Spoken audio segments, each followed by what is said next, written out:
You're listening to Popcorn Unscripted, the podcast where we dive into movies and TV shows with no scripts, no filters, just real talk and plenty of popcorn. I'm Bailey. And I'm Dylan. We're here to talk about everything we love And love to hate.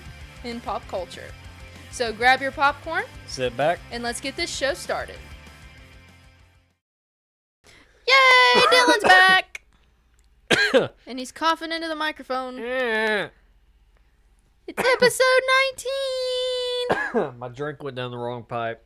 Well, how dare you? Ow. So today, we are doing yet another musical. Yes. This is the greatest show! Crap. The Greatest Showman! Probably the only musical I'll actually sit down and watch. No, you watch Willy Wonka. Willy Wonka's a musical. Yeah, that's true. And The Wizard of Oz. I actually very rarely watch that over again. I have to be like in a very specific mood for that one. I like to watch The Wizard of Oz. So, what were your first thoughts when you watched this movie, like, all those years ago? This movie's been out for a hot minute. I don't really know. Because, granted, the first time I watched this was back when I was, I try to remember when I first watched this movie. Well, it had just recently come out when we had went to the drive-in that day. Because on the drive home, we were talking about the album. And you were playing it in the car. Yeah. So it had just come out. So it's been a few years ago. Yeah, I'm trying to remember when... Because I first heard it from I heard about it from McKenna. And, well, it's 2017. Yeah. That was years ago. Good God, we were still working at Foodland. Yeah, I know. And I was still in high school. Um... Or, well, no. I wouldn't have met you then. When this movie came out. Because if it came out in 2017, I would have still been in high school. Yeah. And we didn't meet until 2018, 2019? I think it was late 2018, early 2019. Yeah.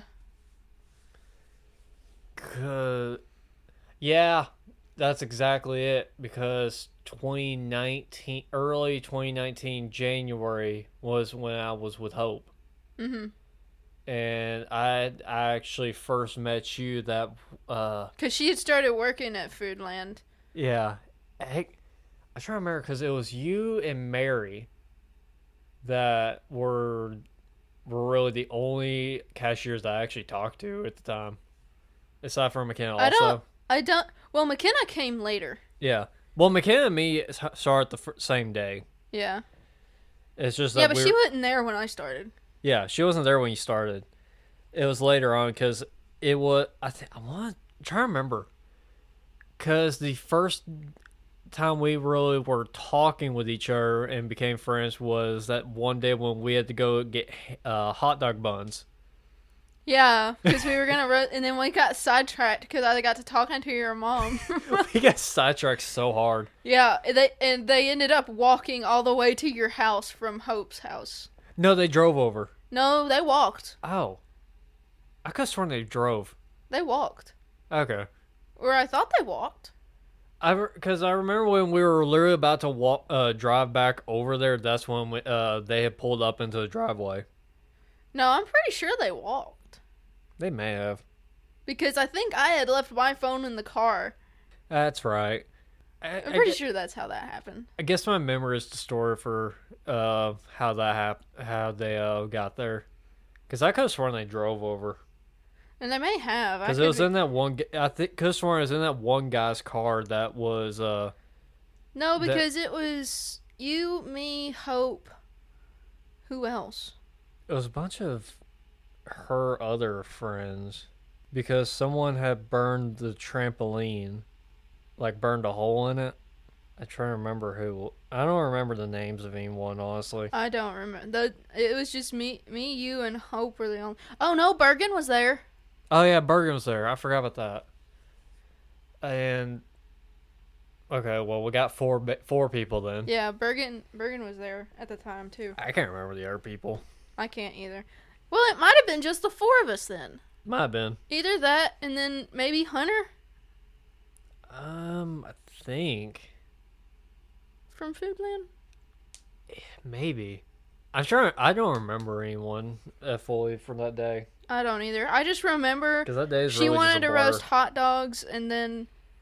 We had No, we went to get hot dogs and they didn't have hot dog buns, so we had to stop by your house to get hot dog buns. That's right, because all of them had a bunch of the hot dog buns at Foodland had already been eaten by rats. No, we went to the dollar store. The dollar store on the Oh. corner. That's right. I don't remember some parts of it. Because that was when I still had the Pontiac. Yeah. Because that was the first time you rode in my car. That's right. I forgot about that. That's right. Good God. I keep forgetting about that Pontiac. Mm-hmm. Freaking deer totaled it. Anyway. That's so funny, the fact that your insurance just totaled it outright. Yeah, it just totaled it, and it and it was still drivable. Yeah, it was still drivable and everything, but it's just the fact that you couldn't get certain parts for it. It was totaled because they weren't making the parts for that car anymore. Wasn't the whole car just discontinued? Like the brand? Yeah, Pontiac, they don't make Pontiacs anymore. That's what I was thinking. That's probably why. Yeah. But then again, there's probably some like third party that. Well, you I can would have had to them get a from. whole new front bumper. That's true. I feel like a bumper wouldn't be that hard to get. It is if you can't find that model. Well, heck, look at my truck. Well, look at your dad's little Mitsubishi. Yeah. Well, the reason why I say is, well, that's a Mitsubishi. You can get an easy replacement for that. But heck, look but his at my car's Ford. miscolored. Well, look at my Ford. Yeah, You don't have the original front end. I don't have the anymore. original bumper. Now I have a Ford Explorer as a on the front end of a Ford F-150. And yet you would not tell couldn't tell the difference. You wouldn't know until I actually told you. It's like, oh, now I see it. Yeah. Because even the grill is a Ford Explorer. Yeah. That's the funny thing. Oh my God. Anyway, getting back to the movie. Eh. So, how does The Greatest Showman... Tangents. How does The Greatest Showman differ from other musical biopics? Does it feel like a more modern take on the genre, or does it lean into traditional elements? I really don't know how to really answer that question. Gosh dang it, Dylan. And the reason why I say it is because I don't know the traditional sense for a lot of musicals to begin with. Willy Wonka.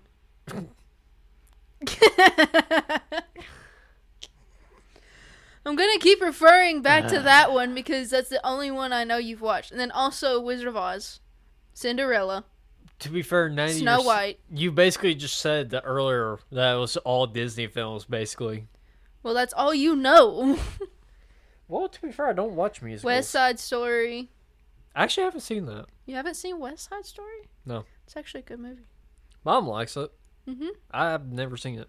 It's a good movie. Now I'm probably going to be forced to watch it. Hairspray. What's Hairspray? Oh my God, Dylan! That's I'm gonna the... murder you. I'm gonna I know the murdered. actual spray. I know there's a musical literally Yes, called there's Hairspray. called Hairspray, and Zac Efron is in it too. Well, then again, there's a movie. There's the literal musical. It's Grease. Yeah, there's Grease. I know those two are musicals. And then you have Footloose. That's a good movie. Footloose is technically a musical, I think. I would say it does count, even though it's supposed to be like singing and dancing and stuff is outlawed. Well, yeah. I would still say it counts because they break out in so many songs in that one. Then yeah, it's a musical. High School Musical, that doesn't need High School anymore. Musical. Even though I've never seen any of them.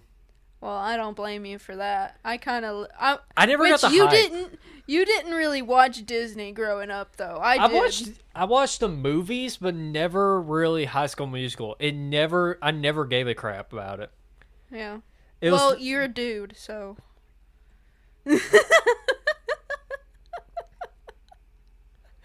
my favorite Disney at the movie at the time was Beauty and the Beast. Well, What's so your is point? mine. Yeah, so was Mom's. Then as I got older, I started leaning towards like Exactly. Treasure Planet and Goofy Movie. Exactly. Well, technically, Goofy movie is a big musical Yeah, Goofy movie would be a musical. because of It's an animated musical. yeah. You're realizing so much of your childhood was actually musicals. To be fair, is that just most movies in general? No. Well, in terms of Musicals is a genre. I know, but there's so many movies that just break out in the songs randomly that it's kind of ridiculous. Well, could you... Well, no, you can't necessarily say the Minecraft movie is a musical because he only breaks out in a song once. La la la lava, chicken. Steve's Yeah, he only lava does chicken. once. Yeah, it's tasty as hell. Ooh, mamacita, now you're ringing the bell. Crispy and juicy, now you're having Now you're going a that snack. stuck in your head for Ooh, the rest of the super day. spicy, it's a lava time. See, now she gets mad at me for mentioning about it because then it gets stuck in her head, and then she proceeds to get stuck in her own head. It's catchy. Yes, but now Like you're going the to be catchy song from the Lego movie. Or the second Lego movie. the second one. Yeah. What's the one popular in that one? Everything is awesome. That's the first one. Yeah. That's the first one, Catchy not the song. second one. Catchy Song is the second one. It's actually called Catchy Song. Is it really? Yes. This song's gonna get stuck inside Joe. This song's gonna get stuck inside Joe. This song's gonna get stuck inside your head. I'm going to be honest with you, I never saw the second one. Catchy, it's such a catchy song. Gonna make you happy, happy. I'm going to be honest with you, I did not care enough to actually go see the second one.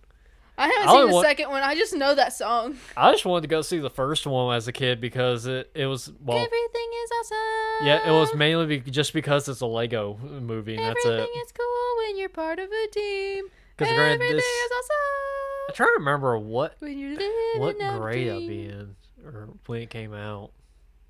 God, the Lego. I feel like the Lego movies are just brain rot. You ain't wrong. All right, so the film is known for its incredible soundtrack. Soundtrack. Which song stands Neither out of us to can you? talk. Which song stands out to you the most, and why? Do you think the music enhances the film's themes, or does it sometimes overshadow the narrative? I think it God damn. Brain think. Yeah, for real. I don't think it overshadows the narrative whatsoever. I think it just brings out the narrative even more. Yeah, the way these actors and actresses have performed these songs added to the narrative in a way through the way they manipulated their voice and the emotions they put out with their voice, and also with the motions in the dancing as well. Mm. Especially seeing the fact that it more so expresses also what they're doing while also singing in the process. Yeah. Like him, like from now on when he's actually running back to where his wife is at the That's end not of the film. no, that's not from now on. Yeah, it is. Never mind. I'm thinking of the other side. Oh, Never yeah. mind. When he's actually running back to his wife at the end of the film, Mm-hmm. and when she's on the beach, when he's actually singing while also running at the same time. Mm-hmm. Also, kind of point out something I didn't notice it the while back when I watched it originally. He's got the Tom Cruise run.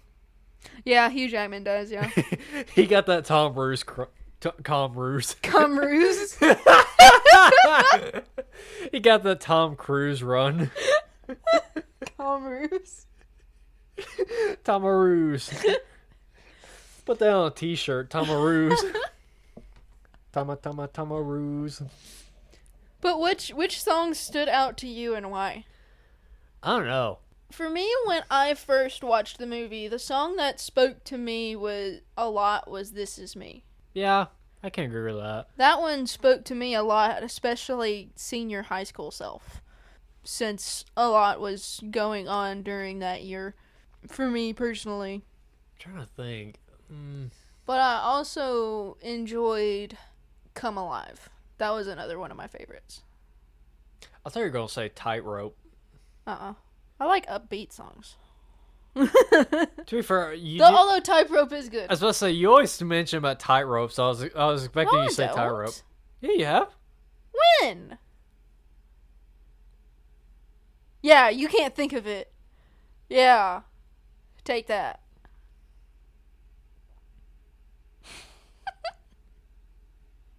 My memory's messed up or something. Jesus Christ. I can't remember. They're on blank. Well, answer the question. Well, that's what I'm trying to think of, honestly, because there's so many good songs. Because you have so you have Come Alive, and then you have, I forget the name. That's the one at the beginning of the whole film, right? No, Come Alive is the one where he's actually getting the circus together. Oh, okay. The one at the beginning. I know the songs, it's just I'm trying to remember their placement in the movie. The begin. I forget what the. Isn't the one at the beginning? Crap. A Million Dreams. There. What was that? What the crap was that? I went to talk mid-burp. The burp hit me along with a hiccup at the same time. Oh my gosh. But yeah, A Million Dreams. That's what I was thinking of. Yeah. I was trying to remember the name of it because I can't. A lot of times I can't put the name to the song. Well, I have to sing it, and then I come up with the name. Yeah, I have to hear like the part. God. We can't speak today. I have an aneurysm. Jesus Christ. I don't know the song until I hear its name in the actual song. Yeah. That's when I realize, oh, it's this song. Yeah, and stuff like that. I sang the part, like the beginning part, where he actually gets her into that mansion. Let's see that. A Million Dreams. And then you have Come Alive. Come Alive. Then you got... Isn't it Other Side? Yes, The Other Side. And then you have This Is Me. This Is Me, and then there's... And then you have Never Enough, which is sung by the opera singer. Never Enough, and then... Tightrope. And then you have... Rewrite the Stars. Rewrite the Stars. Then this... And From Now On. And then From Now On, yeah. That's 8 songs. I think that's the order. No, Rewrite the Stars is before the opera singer. Okay. That's right. It was... It's like halfway through the movie where they sing that one. Because doesn't it happen like maybe their first date? Yeah. Essentially. It's like 3 interactions basically between them. Yeah. And then that's when Rewrite the Stars happened. Yeah. I was trying to remember because I did rewatch it before coming over here to record and everything. Literally, as I finished the movie, I drove over. But I'm trying to remember like certain key details like of each, like when the songs happen. Hiccups. Why is it that you always get the hiccups when we record? Because I'm always drinking soft drink, and I think it's messing with my acid reflux. Maybe you should get a water or drink some of my tea. Proceeds to drink soda. Okay, fine. Have it your way. Stubbornacity. That's my strong suit. Is that even a word? Stubbornacity. I'm gonna make it a word.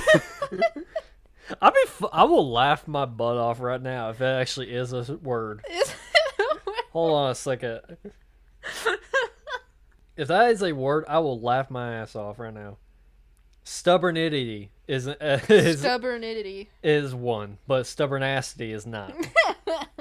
You just came up with a word. Look at you.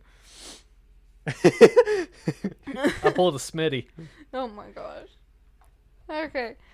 So, how do you feel about the visuals and choreography of the musical numbers? Do they add to the overall spectacle of the film or feel out of place for the period it's set in?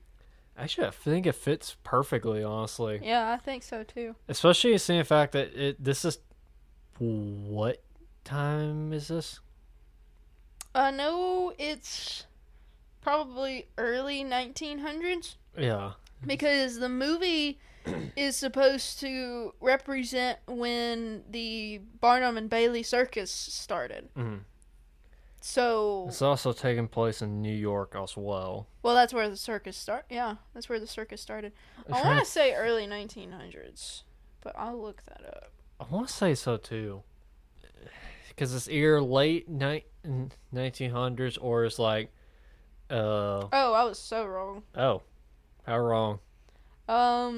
Primarily takes place in the mid-19th century, specifically the 1850s and 1860s. Yeah, 19th century. That's right. Okay. Because you have to think. That's this right, is the because 21st century. 21st century. Yeah, we're in the 21st century right now.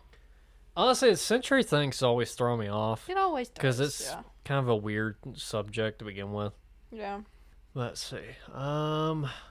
It does fit very well with the time period, especially seeing the fact that they're very creative with the way of making the beat also for the songs. Yeah. That fit perfectly. Like the way the choreography makes the beat. Especially from now on. Especially with the glasses. Yeah, not to mention also the tall guy, he's hitting on top of the roof for also another beat as well. Yeah. So it fits perfectly with what they're using. And also them stomping their feet's the beat as well. That too. But it does a good job of introducing the different ways of making beats with what you had in that time period. Mm-hmm. And the creativity of using that towards the song as well. That fits perfectly. Mm-hmm. All right. So, The Greatest Showman is known for its themes of acceptance and inclusion. How do you think the film handles the portrayal of the circus performers as outsiders looking for a place where they belong? Does it feel empowering, or does it risk simplifying a more complex reality? A lot of words, I know. Honestly, I don't know. But granted, we're also taking a part kind of in connection with the time period it's set in. Because nowadays and stuff, the people that they're labeling basically as freaks, that's just common culture. Yeah. Especially with the tall guy. I'm confused about that one. Well, you have to think this was 1850s, 1960s. But he's also Russian. Yeah, but they made him Irish giant. Irish, quote unquote. Quote unquote Irish giant. Yeah. They even put him in stilts, even though he was already so tall. Did you not notice that? I did notice that. Then again, the guy that was over 500 pounds, he said 750, and then shoved a pillow into his underneath the shirt to make it look like he had more of a stomach. Uh-huh. And stuff like that. So, I don't know, because they just seem more normal than anything. Mm-hmm. I wouldn't really call it freaks. Well, I wouldn't call the wolf boy normal. I mean, to be fair, he just needs a razor. Because granted, we also got to take into account for that one, he just probably just has he has a very, I would say, I guess a skin condition. Would it be a skin condition? I would say so. Maybe a skin condition. Maybe just has for me, my hair grows out a lot faster than most. So maybe something like that. Because granted, my beard, the second I shave it, I'd be already getting back by the end of the month. Yeah. And then you have the bearded lady. Yeah. That one just seems like, I don't know about that one whatsoever. That one just... It does happen. It does happen, yes. It's just I'm confused by that one. It's just that it just seems hair follicles end up on your face. Which, I don't know. Well, I mean, I wouldn't really call her a freak either. It just looks like someone just forgot to shave. Well, back then it wasn't normal because she was a woman with a beard. I feel like it's still normal regardless. It's not, because she was a woman. Like I said, it just looks like someone who just didn't shave. That's it. Well, women don't naturally grow beards. Yes, we have hair on our face, but it's not like a man the reason why I beard. say that is because it also depends on a lot of biological factors of that one. Well, exactly. It would be instead of the hair follicles being on her legs or her arms or her head, it's on her face. Yeah, which I really wouldn't call her a freak really with that one. Then again, I wouldn't really call anyone a freak with these. It's the 1850s, 1860s. Yeah. So you have to keep that in mind when you're thinking about these people. That's because honestly, back then, it could have been witchcraft. That's why you had all of the riots, because it was unusual. It wasn't normal back then. Nowadays, we would be like, oh, cool. I guess we're just the fact that I'm just so desensitized to so many different things about people, it's just looks normal to me. Yes, so it's like you're not taking in the the factors of different different time periods. Yeah. Which I can also understand because time periods, it's definitely weird when it comes to it. Because what might have been like weird in one decade is perfectly fine next decade and stuff like that. Yeah. Heck, just look at the difference between the 70s and the 60s. Yeah, there's really not that big of a difference, honestly. Yeah. It's like, it's just kind of the 60s evolved. Mm-hmm. And it's just, kind of gotten a little worse in the 70s. Yeah, especially since the 60s were mainly where people were doing drugs 70s, and stuff. Actually, the 60s, 70s, and 80s kind of blend together. That's true. It definitely does blend together because a lot of the way a lot of stuff was portrayed back then, not to mention with drugs and stuff, is being so prominently used. Especially in the filming industry. Yeah. I feel like drugs were mainly cigarettes. That one you're going to have regardless. Well, cigarettes is a drug, Dylan. I know, but I'm talking like... I'm more so, that one was so common even during that. Well, smoking in movies was like the biggest thing. Mm-hmm. Like doing like hardcore drugs like they do nowadays, not so much back then. No. Yeah, most of the time in those older movies, they're smoking. Either weed or cigarettes. Yeah. I guess that's so just commonplace, honestly, with a lot of stuff, but... with cigarettes, those have been basically commonplace even without the films, period. Yeah. And those have been like that, I think, for decades. So, the film is loosely based on P.T. Barnum's life, but it takes many liberties with historical accuracy. How do you feel about the balance between historical fact and artistic interpretation? Does it bother you that the film doesn't stay true to actual events, or do you think it works in service of the story? I think it works in service of the story. Yes, it definitely. Because, granted, I don't know the full original story. Yeah, to be fair, I don't really either. I think this movie is a good way of introducing you to that story. Mm-hmm. And it's a good introduction to tell you like how the circus came to be. But granted, in a more artistic way, but also staying true to like historical facts and stuff. Yeah. In a way. Yeah. Because granted, you're not going to be able to get like historical accuracy 100%. No. You're never you have to take artistic liberties to kind of tell the story, unless the person was still alive and could actually tell you what exactly happened. You kind of have to take it into interpretation. You can only do so much stuff that's documented. Like with the Beatles biopics that are going to be coming out maybe in a year or so, like they're going to have to take some artistic liberties for those as well. Mm-hmm. Because there's not going to be anything that's exact. Yeah, especially you're only being able to go off of what is already documented, and that's it. There's no telling what all stuff is lost due to time, because the people are dead, or the stuff that was written down have been lost to time due to like just being misplaced and then getting exposed to the elements and deteriorating, or it was never written down to begin with. Yeah.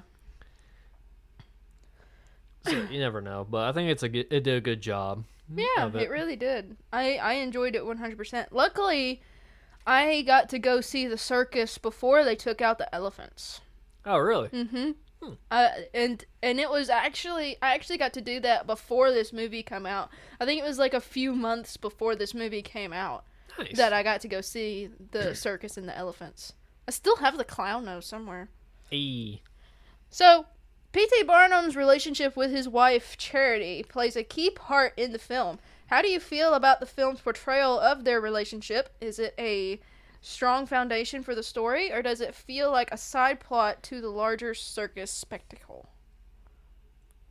Well, seeing the fact that it's the start and end of the entire movie, I would say it's definitely a strong part of the movie. Yeah, I would say it definitely is too.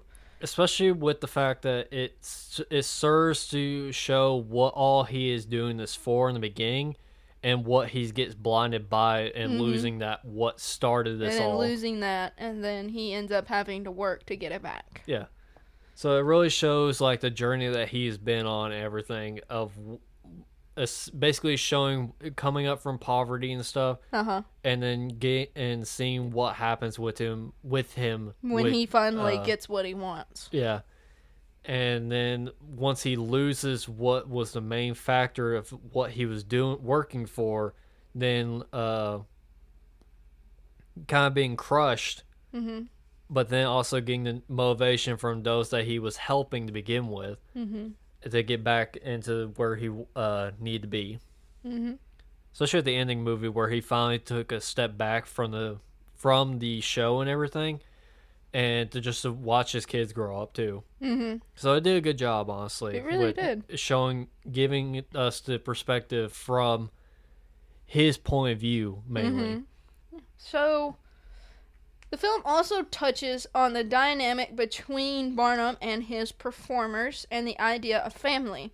How does this theme play into the emotional stakes of the movie? Do you think Barnum's relationship with his performers is the heart of the film, or is it more about his own personal journey? I think it's I would say it's both. Yeah, that's what I was going to say. It kind of leans towards both. It's like, it's not that the relationship he had with his performers wasn't a big part of the movie.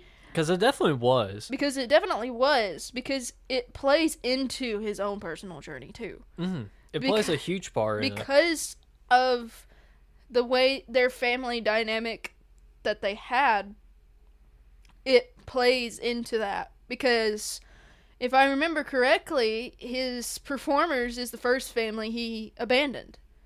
To go with Jenny Lynn, and then he abandoned his actual family to go on tour. Granted, that was a grace area for me. It's like I'm a little bit confused about the whole him going on tour thing. Whole him on tour thing. Because it's like because he knew he could make money off of it. Yeah, I understand that part. It was more so the fact that why only specifically her. That's the only one part that really confused me. Because he saw something that was perfect and not damaged, and it's something that could give him a good reputation. Ah, okay. See what I'm saying? Well, granted, she was still damaged to begin with.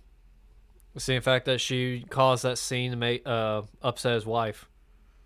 Well, she caused that because he was abandoning her. True. That's the only reason she did it, because he was abandoning her. And she was like, oh, so you think of me as one of your circus freaks. And so that broke her heart. Gotcha. And so that's why she did that. Still think that was mean of her to do. Well, yeah, that's her way of getting back at him.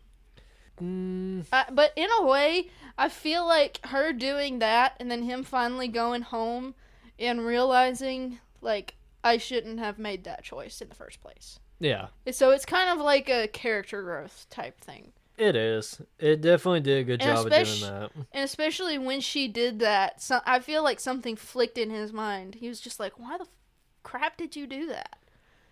Yeah. When I'm married. Because it definitely showed when they were drinking that champagne, when he had that realization, it hit him hard.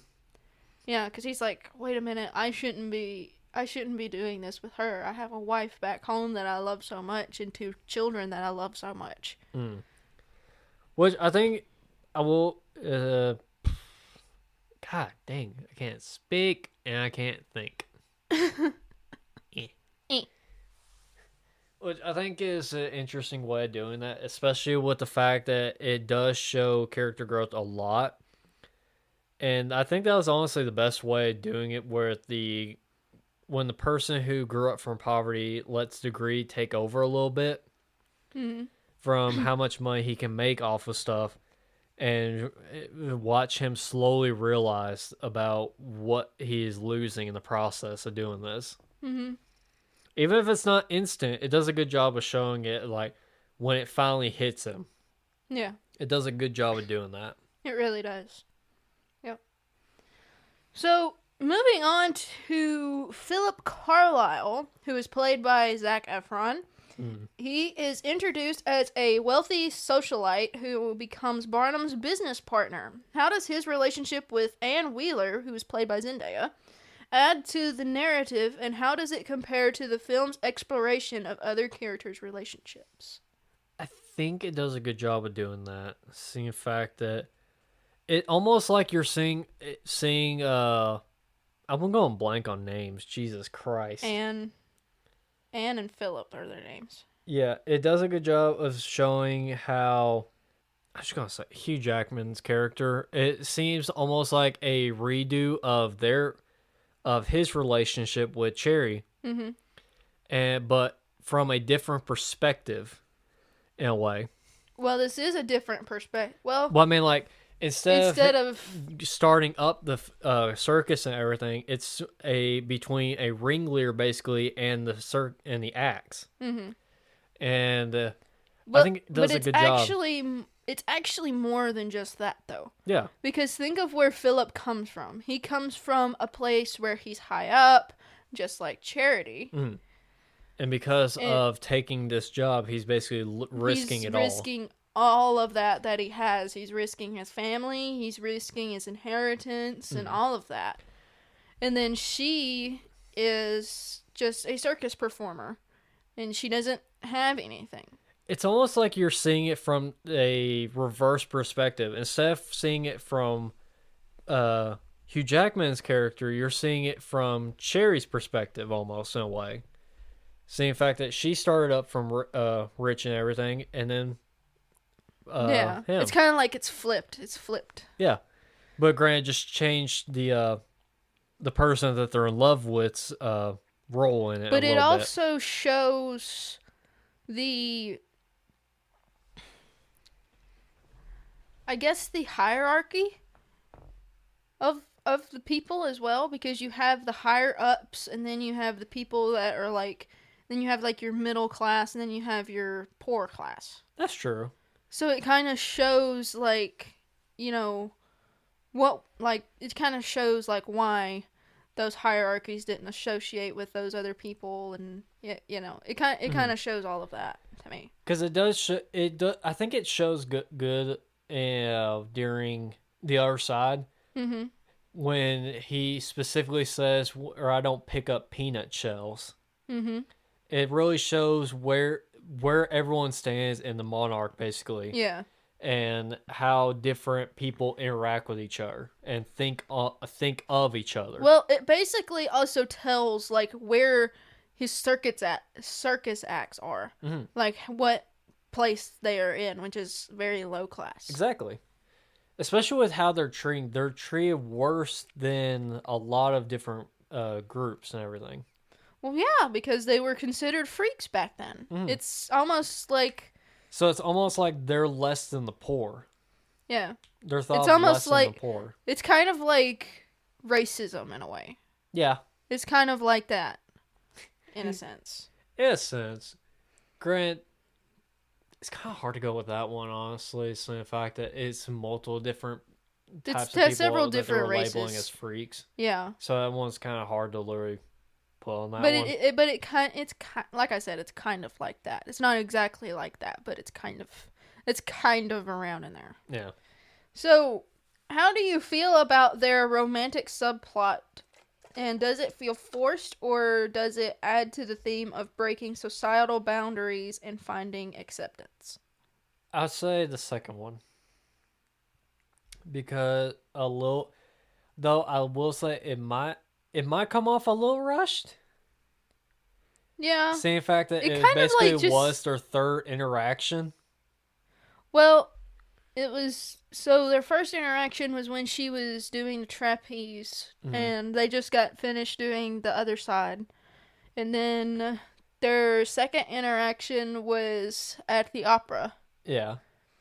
And then Barnum left to go on tour, and he ends up trying to take her to the play, and then that's when they go back to the circus and do Rewrite the Stars. So yeah, basically their third interaction with each other.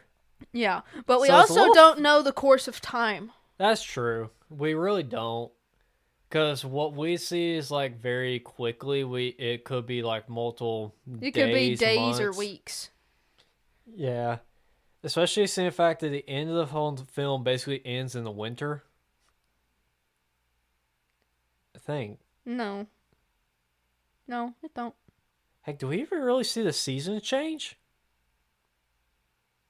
Not really. Because the more I think about it, we only see like one season throughout the entire film. Yeah. So it's like it's like this whole movie takes place just over a couple of months. Yeah.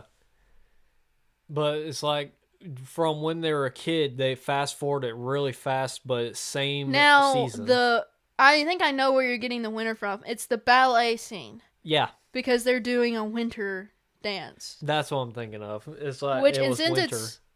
Which that's weird, because if it's winter in New York, usually there would be snow on the ground. Mm-hmm.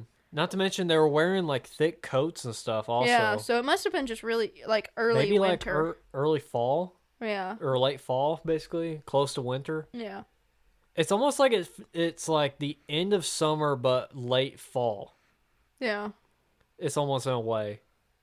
That or it could be just early fall and late fall. I feel like the film could have maybe started in like maybe May. Mm-hmm. And then it went on through. It's kind of hard. Yeah, it's kind of hard to tell. Because it feels like the season doesn't change whatsoever. It's just that you're going off of only what the people are wearing when they're outside. Yeah.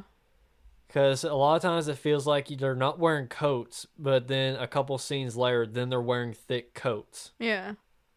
And it's almost like no time has passed whatsoever. But also being in New York, it does tend to be cooler because New York's up north. Yeah. So it's not like it would be here. I guess it's just some... I'm trying to think of all the different seasons that it could be. But at the same time, the seasons don't match up. Yeah. Especially with what people are wearing. It's just what's throwing me off. Yeah. Because it feels like the movie takes place in just like specifically 2 or 3 months. Like maybe August to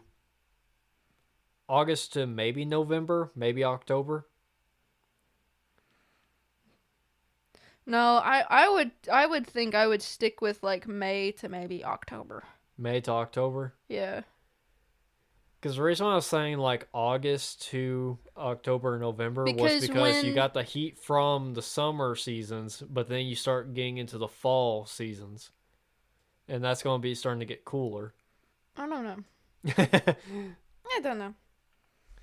So the movie is visually stunning with lots of vibrant colors and gorgeous sets. How do the visual elements of the movie contribute to the overall tone? Does the spectacle help the story, or do you think it sometimes distracts from the character development? How would it distract from the character development? You don't think it did? No. I'm kind of confused by that one, honestly, because it doesn't seem like it distracted you from the character development. Maybe upon first watch, when seeing all the different scenes and stuff. Yeah. Especially with the A Million Dreams. Yeah. That definitely has a lot of visual intake, especially with when they're dancing in the train station. Well, in the train station, you just have all of that fog. One time when they're actually like trains going by and stuff while they're dancing. Yeah. You might get distracted a little bit by that, but at the same time, you're not missing much. You're just missing a little bit like the dancing portions, really. Yeah. And that's about it.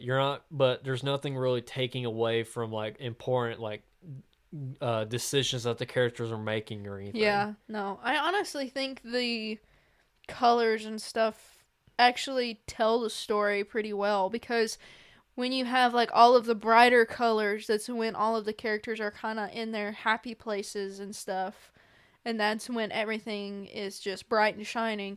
And then you have these scenes that are in darker places where there's like conflict, yeah, and such. And so I really think it just expands upon everything in the story and character development instead of like hindering it. Yeah, I think it does too. So, how did the film's costume design help bring the characters and time period to life? Was it authentic to the era, or did it lean into more of a fantastical style to enhance the magical feel of the movie? Maybe a little bit both. Yeah. I would say some of the costumes for some of the acts maybe weren't really there for the time period, like the trapeze uniforms. Yeah.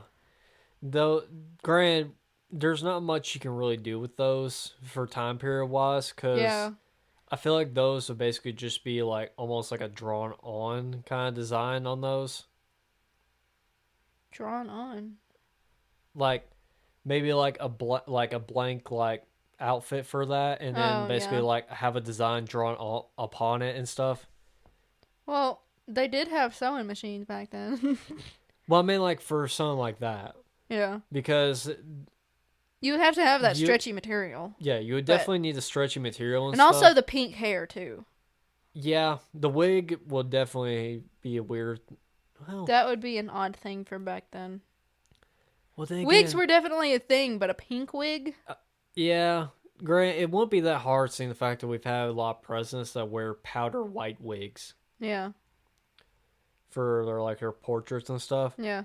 So it wouldn't be in the realm of impossible for it to just be colored different. Yeah. But it would still be kind of odd for that time period. Yeah.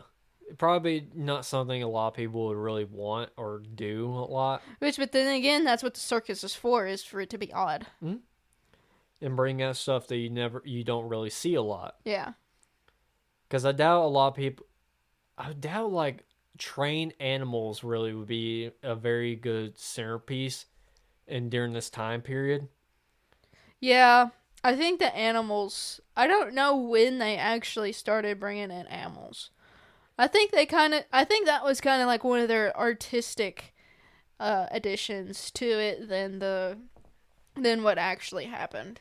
I do think it did a good job of like introducing them slowly and stuff, because it started off with just like the horse for the one guy, Yeah. and then it started growing slowly to like The more money they got. Yeah, starting with the elephants and stuff. Then when they switched to the actual tent and everything, they had elephant and lions at that point. Yeah.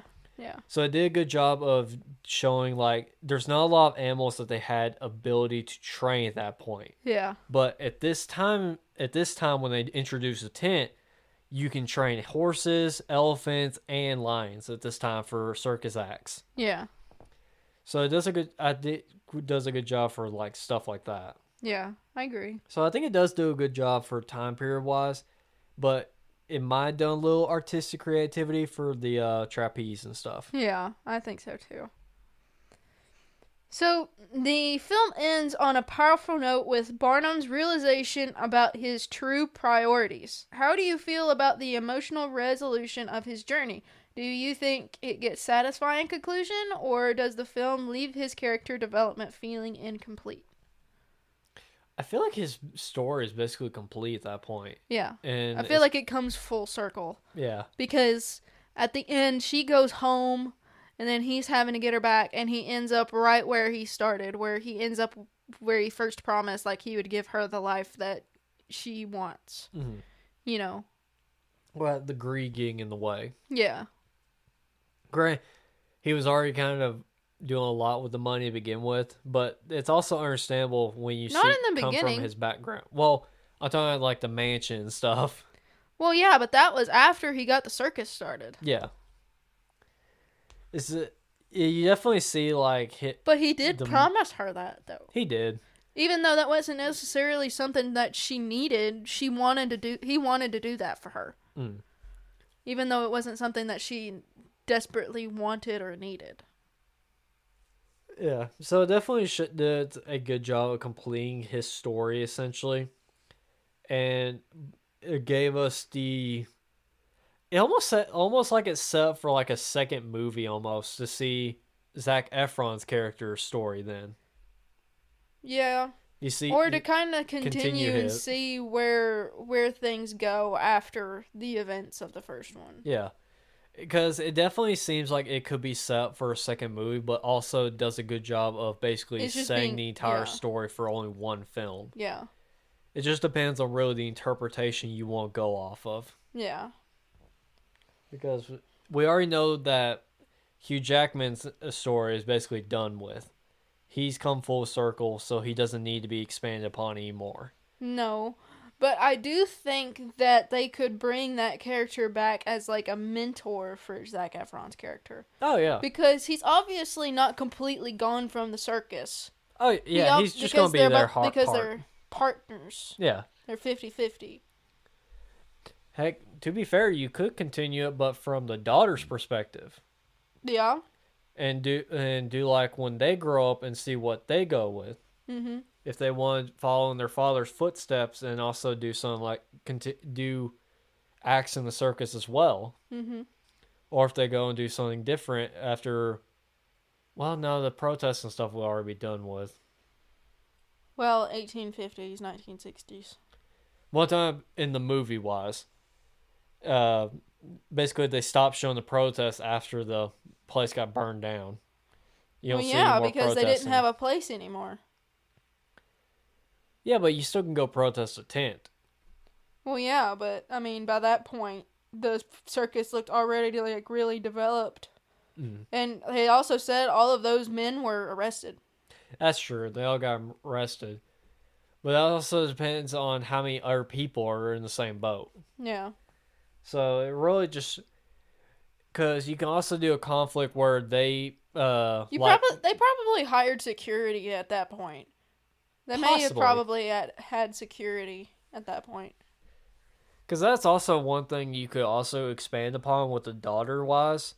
Because she was one that was already being bullied at the ballet stuff because of her background. Yeah. So you can maybe expand upon with that and do the challenges that the daughters face with being associated with it. Mm-hmm. Like more maybe from like a younger age and then continue on to adult age. Yeah. And do something like that. So there's stuff that you can continue with the story. Or you could do it with like kind of like a Titanic narrative, where the daughters are already older and they go back and they flash back to kind of tell the development of the circus. That's true, and just see it from their eyes. Yeah. And not necessarily from Hugh and them. Yeah. That'd be cool, kind of cool. Yeah, almost like a cool prequel. Concept. Yeah. But or no, it wouldn't be a prequel. It would be after the events of the first movie. Well, the reason why I say prequel is because it's doing flashbacks, essentially. So you'll be seeing like mainly parts from the first movie, but just told from a different perspective. No, it would be a completely separate movie. Oh, okay. So it would tell the story of the girls like after the circus is developed and it has the tent and stuff. Ah, gotcha. Oh, I see what you're doing. Yeah. I see what you're talking about now. And seeing the challenges they face with now the new place and everything. Yeah. That'd be cool. Yeah. So, The Greatest Showman became a cultural phenomenon, especially with its music. Why do you think it resonated with so many people? Is it just the music, or does it offer something deeper that connects with audiences? I'll say both. Yeah. Definitely both. Because I'm musically inclined anyway. Yeah. So music is kind of just within me, and it speaks to me, really. I love music so much. But yeah, the music is not only just the music, but also the messages that are in the film too. Mm-hmm. Definitely spoke volumes. And I would say it's definitely a classic of this generation. I can agree. It's definitely something that speaks for everyone, really. Mm-hmm. And does a good job of telling that story through the emotions from the characters, but also via its music as well. Yeah, I agree. And so, to wrap things up, do you think The Greatest Showman has had a lasting impact on the musical genre in films? Will it be remembered as a classic, or do you think its appeal might fade over time? We kind of just talked about that, but to kind of specify. I would say it's definitely going to be a renowned classic. Yeah, I think so too. Because even if you don't remember the film and stuff, you still know the songs. You still hear the music. Yeah, you still know the songs from it. Because even Rewrite the Stars is still played today. Oh, yeah. Not to mention there's already covers of it. Yeah. You have already a bunch of different covers by Zach Brown Band, for example. Yeah. They've already done covers for basically the entire song. And then you had Panic at the Disco do a cover of The Greatest Show. Yep. So you definitely Which actually, there's a whole cover album. Yeah. So it definitely does a good job of... It definitely is a classic, especially with people doing covers and stuff of the music from it. Mm-hmm. And doing their own version of the songs. Oh, I have a fun fact for you. So did you know that the opera singer that sang Never Enough, that actress, she wasn't actually the one singing that song? Really? Yes, the actual person singing the song was the vocal coach, or she was the one that taught her the song. Oh. And then the actress was like, "No, this is her song. I want her to sing it, and I'll just lip sync over it." Well, that's nice of her. Because the person that actually sang the song in the movie actually went on to America's Got Talent and sang the song. Oh, that's cool. Yeah. So I thought that was really cool. I didn't know that until she went on to America's Got Talent. I think it was very good, especially with giving props to the person who was teaching you and everything about doing the song. It's because she put so much feeling into it when she sang it. Oh, yeah. She was just like, no, I couldn't sing this as good as her. Mm. Or something like that. But you definitely can't recreate the emotion someone sings with certain songs. Yeah. Like they do when they sing it. Mm-hmm. So it's understandable for her. But the actress does great with her expression, though. Oh, yeah. Even though she's lip syncing over it. The way she looks when singing it, honestly, you could easily pass it as her singing it. Yeah, easily. Easily. And she does a good job of lip syncing it, basically. Even though it's not her singing it. But she does a good job of basically recreating, making it look like she is. Yeah. She did a very good job. Mm-hmm. Did not know that. That's all for today's episode of Popcorn Unscripted. Thanks so much for tuning in. If you enjoyed the conversation, be sure to follow us on Twitter and Instagram at PopUnscripted, then Popcorn Cinema on Facebook. And let us know your thoughts or any suggestions for future episodes. Don't forget to hit that subscribe button so you don't miss out any future episodes. We upload every Wednesday and Saturday. If you'd like to send us a message or subscribe for bonus content, check out the links in the description. Your support means a lot and helps keep the conversation going. If you enjoyed the episode, don't forget to leave us a review. It helps us out a ton, and we love hearing your thoughts. Until next time, keep your popcorn close and your movie critiques closer. Thanks for listening to Popcorn Unscripted.